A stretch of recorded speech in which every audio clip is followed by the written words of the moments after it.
En mission d'inspection des travaux champêtres du 27 au 28 mars 2025, travaux initiés par la province à travers sa plombe, le ministre provincial de Lomami, chargé de l'agriculture, pêche, élevage, développement rural et environnement, maître Doris Kayo-Kakabeya, s'est montré optimiste. À cause des résultats palpables, un mois après la semis de maïs à Lima de Basse dans cette région du Grand Kasaï.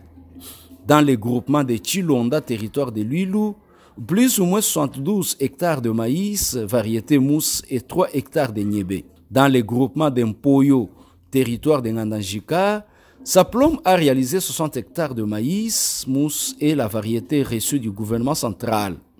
La floraison a déjà commencé. Le ministre salue la vision du président de la République dans ce secteur vital.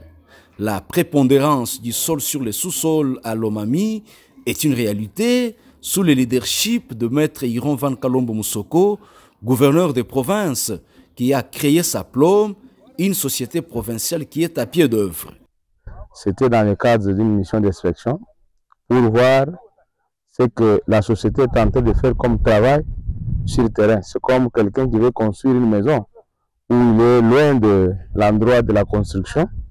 Il peut financer d'abord la fondation et avant qu'il puisse continuer à donner l'argent pour l'élévation des murs, il doit venir pour se rassurer effectivement si le travail était bien fait ou n'était pas bien fait. C'est pour cette raison que son Excellence, Monsieur le gouverneur de province, Iron Van Kalombo Moussoko, qui m'a mandaté en disant au moins que vous devez descendre sur le terrain. Un mois après que la société a eu à semer le maïs et semences au niveau de deux territoires, Luilu et Ngandangika. Les images parlent, donc je ne peux pas faire trop de commentaires. Je suis très satisfait du travail et j'ai compris un peu la dynamique et l'amour que nos techniciens sont en train de faire, quelles que soient les difficultés, mais avec les moyens de bord de la province, ils sont en train de se démener et en manifestant cette volonté, l'esprit de patrie pour que les choses puissent bien évoluer. D'ici 2 mois pour les territoires de Luilu, on va récolter quelque chose et aussi en Ngandangika, comme nous l'avons dit, dans 1 mois, nous pouvons voir un peu aussi des résultats.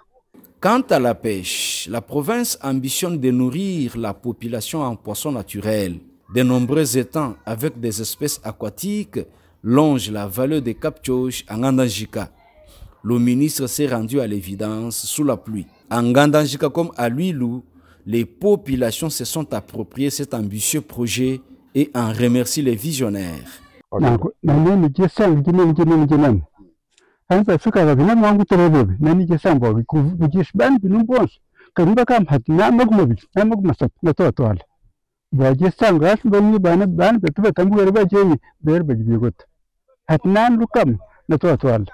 Nous avons réalisé 69 hectares ici dans le site de Chilonda, dans le groupement de Chilonda aussi.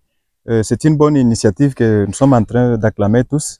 Nous jetons le bouquet de fleurs à l'autorité principale de la province, sans oublier le président de la République qui n'aménage aucun effort pour que la paix règne. Parce que sans la paix, rien ne peut se réaliser sur le terrain. Alors, avec leur appui et puis celui des partenaires, nous projetons faire grand chose à la campagne prochaine. Selon les gestionnaires de sa plombe, la projection est de réaliser 1000 hectares la saison prochaine. Pour sa part, le ministre Kayoka remercie le ministre national de l'Agriculture pour l'appui des 2 tracteurs, mais réitère la demande de la province pour les lots qui traînent encore à Kinshasa. Nous disons, nous devons lutter contre l'insécurité alimentaire. Nous n'allons pas lutter contre l'insécurité alimentaire en gardant les tracteurs peut-être à Kinshasa. Donc, nous félicitons d'abord son Excellence, Monsieur le ministre national, en charge de l'agriculture, qui avait compris nos doléances, parce que dans l'autre province de Lomami, c'est la première fois devant cette province, n'est-ce pas, réaliser un peu les champs. Donc, le gouvernement provincial a réalisé les champs.